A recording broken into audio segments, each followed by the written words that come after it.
నమస్తే రమగారు. నమస్తే జయ. రమగారు, ఈ ప్రపంచంలో ఉన్న ప్రతి దానికి ఏదో ఒక విలువ ఉంటుంది కదా. దేని విలువ దాందే. కొంచెం ఎక్కువ ఉండొచ్చు, కొన్నిటికి తక్కువ ఉండొచ్చు. అసలంటూ పనికిరాదంటూ ఏమీ లేదంటాం కదండి. అవును కదా. కానీ కొన్ని సందర్భాల్లో అసలు దీనికి ఏం లేదు కదా అనిపించేస్తుంది. కొన్ని అమ్మ దీనికి చాలా ఉంది కదా అనుకుంటూ ఉంటాం. ఈ వ్యత్యాసం ఎట్లా? అవి ఇలా సందర్భాన్ని బట్టి జయ. మనకేం ఉపయోగపడదని పక్కన పారేస్తామా, సడన్గా 2-3 ఏళ్ల తర్వాత అదలాంటిది ఎక్కడో ఉండాలి అని మనకు అదే అవసరం పడుతుంది. ఆ ఒక్క చిన్న వస్తువు, ఇంత చిన్నది ఇప్పుడు అక్కర్లేదని తీసి పక్కన పెట్టుకున్నది మనం గుర్తుండదు మనకి కదా. మంచి పిల్లలకి ఇలాంటివి చెప్పాలి మనం. కథలు చెప్తే ఈ విషయంలో భలే గుర్తుపెట్టుకుంటారు. మళ్ళీ మంచి చందమామ కథ ఉంది, మేకు విలువ. మేకు చెప్పండి. పూర్వం అంటే ఒక పల్లెటూరులో ఒక గోవిందుడు అని ఒక అతను ఉండేవాడు. ఈ గోవిందు తండ్రి ఒక తత్వజ్ఞాని. ఆయన దేని విలువ దానికే ఉంటుందిరా, విలువ లేదంటూ ఏది ఉండదు, ప్రతిదానికి ఏదో ఒక ఉపయోగం వస్తుంది, ఎవరో ఒకళ్ళకి ఉపయోగపడుతుంది, ఏది వృధాగా పోనివ్వకూడదని చెప్పేవాడు. అయితే వీళ్ళకేం పొలం పుట్రా ఏం లేవు, ఏ రోజు కష్టం ఆ రోజే ఏదో పని చేసి వాళ్ళకి వీళ్ళకి ఏమైనా పనులు చేసి పెట్టి వచ్చిన డబ్బులతోటి పక్కనే ఉన్న చిన్న పట్టణమే అక్కడికి వెళ్ళి సంతలోకి వాటికి వెళ్ళి సామాన్లు తెచ్చుకుని వాడుకునేవారు. ఇంట్లో భార్య పిల్లలు ఉన్నారు. అయితే ఎప్పటి సరుకులు అప్పుడే కొనుక్కోవాలి, నెలకోసారి కొనుక్కునే సత్తా లేదు. ఏ రోజు డబ్బులు వస్తే ఆ రోజు సామాన్లు కొనుక్కు తెచ్చుకుంటారనమాట. అయితే ఒకరోజు ఏమైందట, ఈ గోవిందుడు ఎటగొట్టా పని చేసుకుని సంసారం ఈతున్నాడు. పిల్లలు చిన్నపిల్లలు, భార్య కూడా ఏదో చేతనైన పని చేస్తుంది, ఇద్దరు కలిసి లాగుతున్నారు. ఇతను ఒక అడవిలో నడిచి వెళ్తున్నాడు. సంతకెళ్ళి ఏవో సామాన్లు తెచ్చుకోవాలి, కొంచెం డబ్బులున్నాయి. వెళ్ళే దారిలో ఏమైందంటే ఒక గుర్రం వేసుకుని ఒక ఆయన వెళ్తున్నాడు. ఈ గుర్రానికి ఈ రికాబులు అవి కట్టే చోట ఒక మేకులు ఉంటాయి కొన్ని. మరి ఆ మేకో లాడం మేకు అని రాశారు కథలో. అది నాడా దగ్గర ఉండే మేకో, ఒక సీల్ లాంటిది. అంత మేకు రాలి పడిపోతే ఇతను చూసి అన్న మీరేం మేకు పడిపోయింది ఆగాని చప్పట్లు తెరిచాడు. ఆ గుర్రం మీద ఉన్న ఆయన ఎవరు? ఆ దేశపు మంత్రి గారి అబ్బాయి. మేకుతోటి ఏం పోయింది, మేకే కదా, ఏం పోతుంది అని చెప్పి అది బహుశా రికాబు కాలు పెడతారు చూసావా, అక్కడ ఉండాల్సిన మేకు. వెళ్ళిపోతాను ఏం కాదులేని చెయ్యి ఊపాడు, పర్వాలేదని. ఇతను ఏం చేశాడు, మేకు దాన్ని తీసి చేత్తో పుచ్చుకున్నాడు. దట్టి ఉంది, నడువుకి ఏదో కట్టినాడు, అందులో దోపి పెట్టుకున్నాడు. దేనికైనా యూజ్ అవుతుంది లేని, వాళ్ళ నాన్న చెప్పాడు కదా, పారేయకూడదు, వాడుకోవాలి, ఎప్పటికైనా యూజ్ అవుతుందని. సరే, ఈ ముందుకి వెళ్తున్నటువంటి మంత్రి గారి అబ్బాయి ఆ రికాపు కాలు పెట్టే చోట వదిలైపోయి ఎగిడి దిగిడి అయ్యి గుర్రం అస్తావ్యస్తంగా అయ్యింది. దాంతో దిగి నడిపించడం మొదలుపెట్టాడు. అప్పుడు తెలిసింది ఆయనకి, అయ్యో మేకో అని వాడు ఎవడో కేకేశాడు, మేకే కదా అనుకున్నాను, దీనివల్ల ఇలాంటిది వచ్చింది. ఇప్పుడు ఆ గుర్రం మీద కూర్చునే పరిస్థితి లేదు, వెసులుబాటుగా లేదు. సరే కానీలే, ఇంకా కొంత దూరమే కదా అని గుర్రం దిగి దాన్ని మెల్లిగా నడిపించుకుంటూ తీసుకుపోయాడు. ఈ నడిపించుకుంటూ వెళ్తున్న మంత్రి గారి వెనకాల నుంచి ఒక దొంగల గుంపు కొంతమంది వెళ్తున్నారు. వాళ్ళు ఏం చేశారు, ఈయన వెనకాల పరిగెత్తుకొచ్చారు. ఈయన గుర్రం మీద ఉంటే పారిపోయేవాడు, నడిచి వెళ్తున్నాడు కదా, దొరికేసేసరికల్లా వాళ్ళు ఏం చేశారు, 2 దెబ్బలు కొట్టి మెడలో ఉన్నవి చేతులకు ఉన్నవి ఆభరణాలు చక్కగా మంచి గంగరకాలు కదా, మంత్రి కొడుకు కదా, అవన్నీ ఓడలాక్కున్నారు. ఆయనకి గుర్రం మీద 2-3 సంచులు ఉన్నాయి, డబ్బు ఉంది, మొత్తం ఓడలాక్కున్నారు. ఇతను అరిచి కేకలు పెట్టకుండా బాగా మెత్తగా తన్ని నోట్లో ఒక చిన్న గుడముక్క కూరి ఒక పక్కకు తోసేసి వాళ్ళ దారిని వెళ్ళిపోయారు. గోవిందుడు ఆయన పని అయిపోయింది. ఈ గోవిందుడు మేక పుచ్చుకొని మెల్లిగా నడిచి వెళ్తుంటే ఎక్కడి నుంచో ఏడుపులు మాటలు వినపడుతున్నాయి. ఎవరో ఏడుస్తున్నారు, మాటలు వినపడుతున్నాయి. సరే ఏవో కాదు, గందరగోళంగా, ఏడుపు కూడా కాదు, అదొక రకమైన ధోరణి. ఇప్పుడు ఏం చేయాలని ఆక్రోశం వెళ్ళబోస్తున్నారనమాట. వెళ్ళబోతుంటే ఇతను అటు వెళ్ళాడు, ఎవరో చూద్దామని. చూస్తే ఒక కోటీశ్వరుడు ఒక ఆయన మంచి ఎద్దుల బండిలో బయలుదేరాడు. ఎక్కడ ఆ బండికి సీల ఉంటుంది కదా, చక్రాలు బండికి నిలబెట్టి ఇట్లా కరిపిస్తారు, దానికి కరిపించి ఆ బండి చక్రం ఊడి రాకుండా ఉండడానికి ఇక్కడ ఒక మేకు పెడతారు, శీల.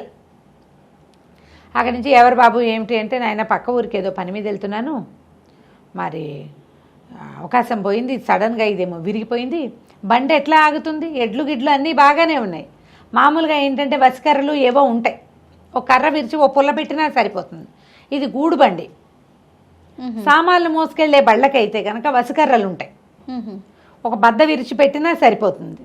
ఈ బండి ఏమో అందంగా అలంకరించిన గూడు బండి, ఎక్స్ట్రా కర్రా పుల్లా ఏమీ లేదు. ఏమో ఏదైనా ఒక మేకు లాంటిది ఉంటే చూడు బాబు దీనికి పెడదామంటే ఇతను దట్టిలో పెట్టుకున్నాడు కదా, బాబు ఈ మేకు తీసుకోండి అని ఆ మేకు పెట్టాడు. ఎక్కువ దూరం ఏం వెళ్ళక్కర్లా, కొంత దూరం గ్రామ సావిడ దాకా వెళ్ళిపోతే అక్కడ ఏదో రిపేర్ జరుగుతుంది. ఇక్కడేం చేస్తాడు, రోడ్డు మీ అడవి మధ్యలో ఆయన, పైగా ఏదైనా పులి పుట్రా లాంటిది ఏదైనా వస్తే గొడ్లు బెదిరిపోతాయి, వేర్లు ఉన్నాయి కదా. సరే మేకు పెట్టేసరికి ఆయన సంతోషించి మా నాయన బంగారు కొండ భలే వచ్చావురా నువ్వు అని చెప్పేసి ఇందా అని ఒక కాయని చేతిలో పెట్టాడు. బంగారు కాసు, బంగారు కాసు అంటే 4 రోజుల గ్రాసం వీళ్ళకి, చిన్న పేద కుటుంబం కదా. ఎంత సంతోషించాడు, ఏమిటి ఈయన ముక్కకి ఇంతది వచ్చిందా, ఆయన పారేసుకుని పోయాడు. అదే కదా, అదే ఇనుప మేకుకి మనకి బంగారపు కాయను వచ్చింది. సంతోషంగా వెళ్ళొస్తాను బాబు అని వాళ్ళని బండెక్కిచ్చాడు. ఇతను నడుచుకుంటూ పోయాడు. సంతకెళ్ళాడు, కొద్దిగా చిల్లర మల్లర మిగిలింది దాచుకుని బోల్డ్ అని సామాన్లు కొనుక్కున్నాడు. ఒక పెద్ద బస్తాలో మూట కట్టుకున్నాడు. పిల్లలకి తినుబండారాలు కొన్నాడు, తమకి పప్పులు అవి ఇవి తిరగమాత సామాన్లు అవన్నీ కొనుక్కున్నాడు. కొనుక్కొని కాస్త బియ్యము మోసుకురావాలి. ఆ రోజులు అలాగే మోసేవాళ్ళు. మధ్యలో ఏదైనా బండి ఆసరా దొరికితే ఆ బండి మీద వేసుకోవటం, లేకపోతే వాళ్ళే ఎత్తుకోవడం దింపుకోవడం, కింద ఎట్లా గొట్లా తీసుకొచ్చేవాళ్ళు. ఒక చేతి సంచి, ఒక భుజం మీద మూట, నడుచుకుంటూ వస్తున్నాడు. మళ్ళీ వెనక్కి వస్తుంటే పిల్లల ఏడుపులు వినపడుతున్నాయి. ఎక్కడో ఎవరో పిల్లలు ఏడుస్తున్నారని చెప్పేసి ఈ బస్తా మోసుకున్నట్టు వెళ్ళలేక బస్తాను చెట్ల చాటును పెట్టి మళ్ళీ రోడ్డు మీద వదిలిపెడితే ఎవరైనా ఎత్తుకుపోతారు. ఆ పక్కకి వెళ్ళేసరికల్లా ఎవరో ఒక కలిగిన ఆవిడలేనే ఉంది, ఒక ఆడ మనిషి, పిల్లలు లబలబలాడుతూ ఏడుస్తున్న 5-6 పిల్లలు. ఎవరమ్మా ఏమిటమ్మా ఇక్కడ ఎవరు ఎందుకున్నారు ఏమిటి, ఆవిడ చూస్తే కలిగినట్టుగా కనపడుతుంది. నగ నాణ్యం ఉంది, పట్టు చీర కట్టుకుంది, పిల్లల కాళ్ళకి చెప్పులు ఉన్నాయి, పిల్లలు చక్కగా విలువగల బట్టలే వేసుకున్నారు. ఏడుపులు మొత్తుకోళ్ళు మసిపాతలలే మొహాలు, బట్టలు బాగున్నాయి కానీ పిల్లలు మాసిపోయినట్టున్నారు. నుంచి అడిగాడు ఎవరమ్మా ఏమిటంటే, మొన్న సాయంత్రం వ్యాహ్యాళికని అడవిలోకి వచ్చాము, అంతా సరంజామాతోటే వచ్చాం, వస్తే బండి వాళ్ళ పిల్లలు అటు ఇటు పరిగెడుతుంటే వాళ్ళ వెనకాల ఆడుతూ నేను కూడా వచ్చేసాను.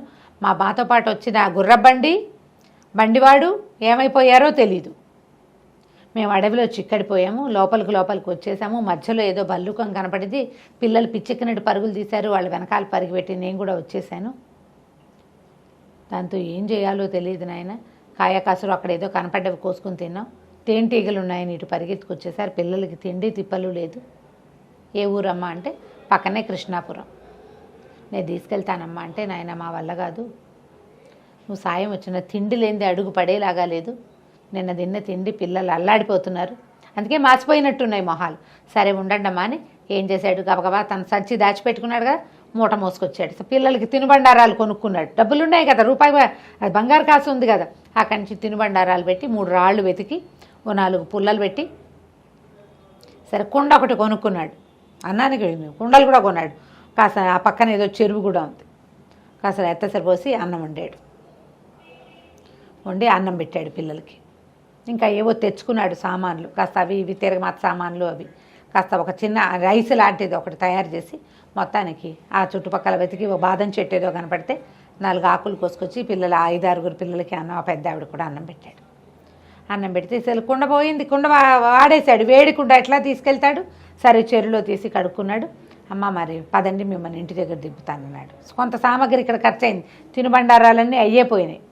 సరే మళ్ళీ మూట మోసుకుంటూ ఆ పిల్లలు ఆవిడకి దారి చూపిస్తూ ఆ కృష్ణాపురం తీసుకెళ్ళాడు. తీసుకెళ్తే ఇక అసలు వాళ్ళేమో ఆ ఊరికి మగదల్లోనే ఎదురు చూస్తున్నారు, ఏమైనా కనపడతారు. మరి ఎక్కడికి వెళ్ళిపోయారో తెలియటం లేదు కదా. అక్కడి ఊరు మొగదల్లోనే బండి కనపడింది. కనపడడం ఏంటి, అందరూ పిల్లాజల్లు అంతా బండి ఎక్కారు. తీసుకుపోయాడు ఊళ్ళోకి, ఇతన్ని కూడా తీసుకెళ్ళారు. మా ఇంటిరా మా వారికి చూపిస్తాను నిన్నంది. వెళ్ళాడు, ఈ అబ్బాయి సహాయం చేశాడు, తీసుకొచ్చాడు, కాస్త అన్నం వండి పెట్టాడు అని చెప్పి, సరే ఇతనికి మళ్ళీ దివాణంలో చేసినవేవో తినుబండారాలు మూట కట్టించారు, పిల్లలకి పట్టుకెళ్ళమని. ఆవిడ ఒక 8 నాణేలు ఎత్తి బంగారు నాణేలు చేతిలో పెట్టి, మళ్ళీ భర్తను అడగల, ఆవిడకే చెంగును మూట కట్టున్నవి తీసి చేతిలో పెట్టింది.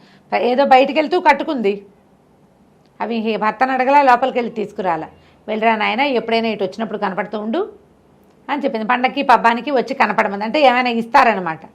బాగానే ఉంది. ఆ 8 నాణేలు పుచ్చుకుని ఒక్క మేకు ఇంత పని చేసింది అనుకుని తిరిగి వచ్చాడు. ఈ తిరిగి వచ్చే దారిలో ఏమైంది, ఎవరో మనిషి మూలుగుతున్నట్టు ఉండుండి వినపడుతోంది. ఏమిట్రా ఎవరో మూలుగుతున్నారని చూస్తే నేల మీద పడేసి ఉన్న మంత్రి గారి అబ్బాయి కనపడ్డాడు. ఓ, ఆయన అతి కష్టం మీద ఆ నోట్లో గుడ్డ కొడితే ఆ గుడ్డలోంచే మూలుగుతున్నాడు.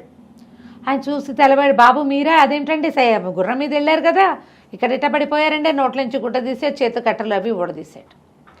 వాళ్ళు దాటిపోయే లోపల మంత్రి గారి అబ్బాయి ఊరు చేరిపోతే వాళ్ళు ఆనుపాను పట్టించేస్తాడు. అందుకని వాళ్ళు ఇతను కదిలి వెళ్ళకుండా కట్టేశారు. వెంటనే అబ్బాయి, బాబు నేను మేకు అని అరిచాను కదండి, మీరేమో వినిపించుకోకుండా వెళ్ళిపోయారు. మేకు లేకపోవటం వెళ్ళలేరా, నాకు తిప్పలు వచ్చినాయి. గుర్రం కూడా తీసుకుపోయారు వాళ్ళు. ఓకే, వాళ్ళు గుర్రాన్ని నడిపించుకుని తీసుకెళ్ళిపోయారు. ఆ ఊళ్ళో ఎక్కడో అమ్మేస్తారు దాన్ని. అక్కడి నుంచి ఊడదీశాడు. బాబు రండి మా ఇంటికి వెళ్దాం, ఇక్కడ దగ్గరేనండి, కొంచెం నడవాలి కాస్త అని చెప్పి ఇక్కడ మంచినీళ్ళనే చెరువు ఉందని చెరువు దాకా తీసుకెళ్ళి మొహం గడికి మంచినీళ్ళు తాగిచ్చాడు. ఆవిడ రాణిగారు ఏవో ఇచ్చింది కదా జమీందారు గారి భార్య, ఓ 2 తినుబండారాలు ఎత్తి ఆయన చేతిలో పెట్టాడు. ఆ కాస్త నోటో వేసుకుని వీళ్ళ ఇంటికి వచ్చి వీళ్ళు ఆవిడ అన్నం వండితే తిని ఆ ఊళ్ళో వచ్చే ఒక గుర్రబండి మాట్లాడుకుని మంత్రి గారి అబ్బాయి దివాణానికి వెళ్ళిపోయాడు. వెళ్తూ ఏం చెప్పాడంటే, గోవిందు నువ్వు ఈ ఊళ్ళో ఉండద్దు, నాకు నన్ను చూసుకునేందుకు ఒక మనిషి కావాలి, నువ్వు నాతో ఉండు, ఇక్కడ ఉన్న అప్పు సప్పు ఏమైనా ఉంటే అప్పులు తీర్చుకోమని నువ్వు దివాణానికి రా, నాతో పాటు డబ్బులు ఇస్తానని దివాణాన్ని తీసుకెళ్ళి నెల జీతం ముందే ఇచ్చి, ఓహో, ఆ నెల జీతంతో ఇతను ఇక్కడ ఉన్న అప్పు సప్పు తీర్చుకుని కుటుంబంతో సహా వెళ్ళి దివాణంలో మంత్రి గారి అబ్బాయి పర్యవేక్షణకి అక్కడ స్థిరపడిపోయాడు. సో మేకు ఇంత పని చేసింది చూడండి. మేకే కదా అనుకుంటే, అంటే ప్రతి వాళ్ళకి ఇలా అవ్వవు. మేకు సమయానికి ఉపయోగపడుతుంది, అంతే కదా. వస్తువులు పారేయద్దు, ఇవి పారేసి మళ్ళీ అవసరమైనప్పుడు కొనుక్కోవద్దు. మిగిలినవి ఏవైనా మనం వుడ్ వర్క్ చేయించినప్పుడు, కరెంట్ పని చేయించినప్పుడు, ఏదైనా రాసుకున్నప్పుడు, బొమ్మలు వేసినప్పుడు మిగిలినవి వస్తాయి పిల్లలవి, ఏవో చిన్న పనులు చేసినప్పుడు వాటిని చక్కగా ప్యాక్ చేసి వాటి మీద పేరు రాసి పక్కన పెట్టుకోండి. రైట్, అవసరమైనప్పుడు వాడుకోవచ్చు. తప్పకుండా. చాలా బాగుంది రమ్మగారు. నమస్తే. నమస్తే.